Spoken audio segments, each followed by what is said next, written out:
So ಈ pyramid ಏನು ಮಾಡ್ತದೆ ಅಂತಂದ್ರೆ ಇದ್ರೊಳಗೆ ಏನೆಲ್ಲ ಖಾಲಿ ಅದ ಕರೆಕ್ಟಾ, 4 ಬದಿಗಳಿದ್ದಾವೆ. ಈ 4 ಬದಿಗಳಿರುವಂತಹ ಒಂದು ಪಿರಾಮಿಡ್ ಏನು ಮಾಡ್ತದೆ ಅಂತಂದ್ರೆ ನಮಗೆ ಬ್ರಹ್ಮಾಂಡದಿಂದ ದಿವ್ಯ ಶಕ್ತಿಯನ್ನು ತಂದು ಕೊಡ್ತದೆ. ಕರೆಕ್ಟಾ. ಸೊ ಈ ಬ್ರಹ್ಮಾಂಡದ ದಿವ್ಯ ಶಕ್ತಿ ಯಾವುದನ್ನು ಕೆಡದಂಗೆ ಇಡ್ತದೆ. ಅದಕ್ಕೆ ಡೆಡ್ ಬಾಡೀಸ್ ಎಲ್ಲ ಇಟ್ಟರಲ್ಲೇ ಕೆಟ್ಟೇ ಇಲ್ಲವು. ಅಂದರೆ ಪಿರಾಮಿಡ್ದೊಳಗೆ ಅಷ್ಟು ಶಕ್ತಿ ಇದ್ದಂಗೆ ಆತಲ್ಲ, ಹೌದಲ್ರಿ.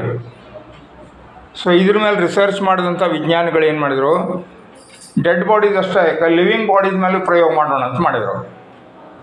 ಅವಾಗ ಲಿವಿಂಗ್ ಬಾಡೀಸು ಎಷ್ಟು ಬೇಗ ಕೆಡಬೇಕಲ್ಲ ಅಷ್ಟು ಬೇಗ ಕೆಡಲಿಲ್ಲ, ಲೇಟಾಗಿ ಕೆಟ್ಟವು. ಅರ್ಥಾತ್ ಇದ್ರ ಸಮೀಪ ಒಂದು ಟೊಮೆಟೊ ಹಣ್ಣು ಇಡ್ರಿ, ಬೇಗ ಕೆಡೋಲ್ಲ. ಶೇವಿಂಗ್ ಬ್ಲೇಡ್ ಇಟ್ಟು ಎಕ್ಸ್ಪೆರಿಮೆಂಟ್ ಮಾಡ್ಯಾರ, ಹಾಲು ಇಟ್ರೆ ಎಕ್ಸ್ಪೆರಿಮೆಂಟ್ ಮಾಡ್ಯಾರ, ಕೆಟ್ಟಿಲ್ಲ. ಇದರ ಸಮೀಪ ಇರುವಂತಹ ಯಾವುದೇ ವಸ್ತು ಕೆಡದೇ ಇರೋ ತರಹ ತನ್ನ ಗುಣಮಟ್ಟವನ್ನು ಕಾಯ್ದುಕೊಳ್ತದೆ. ಆದ್ದರಿಂದ ಇದು ಅದ್ಭುತ.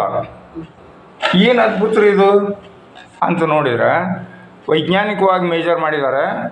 52 ಡಿಗ್ರಿ 51 ಮಿನಿಟ್ಸ್ ಆ ಡೈಮೆನ್ಷನ್ ಒಳಗೆ ತಯಾರು ಮಾಡ್ಯಾರ ಇದನ್ನ.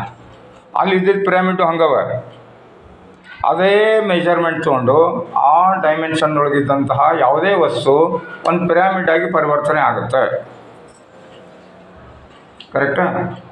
ಸೊ ಈ ಪಿರಾಮಿಡ್ದೊಳಗೆ ಈಜಿಪ್ಟ್ದೊಳಗೆ ಕಟ್ಟಿದ ಪಿರಾಮಿಡ್ಗೆ ಏನು ಶಕ್ತಿ ಇದಲ್ಲ ಅದೇ ಶಕ್ತಿ ಇದಕ್ಕೂ ಅದ.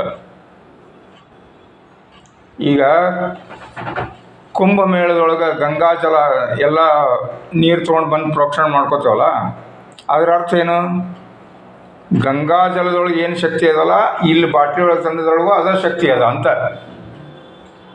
ಹೌದಲ್ರಿ. ಮನೆಯೊಳಗೆ ಸೀಲ್ಡ್ ಒಂದು ಇದ್ರೊಳಗೆ ತಾಮ್ರದೊಳಗೆ ಗಂಗಾಜಲ ಇಟ್ಟಿರ್ತಾರೆ ಇಲ್ಲ, ಎಷ್ಟು ವರ್ಷ ಆದರೂ ಕೆಟ್ಟಿರೋದಿಲ್ಲ ಅದು. ಅಂದರೆ ಆ ಶಕ್ತಿಯನ್ನು ಸ್ಟೋರ್ ಮಾಡಿ ಒಂದು ಕಡೆ ತೊಗೊಂಬಂದ್ರೆ, ಅದೇ ಥರ ಕಾಸ್ಮಿಕ್ ಎನರ್ಜಿಯನ್ನು ಸ್ಟೋರ್ ಮಾಡಲಿಕ್ಕೆ ಸೇಮ್ ಡೈಮೆನ್ಷನ್ ಫಾಲೋ ಮಾಡ್ತೀವಿ. ಸೊ ಈ ಪಿರಾಮಿಡ್ ಏನು ಮಾಡ್ತದೆ ಅಂತಂದರೆ ಇದನ್ನು ಇದೇ ಥರ ಇಡ್ಬೇಕಾ, ಮತ್ತು ಹಿಂಗೆ ಉಲ್ಟಾ ಇಡಬಾರ್ದು.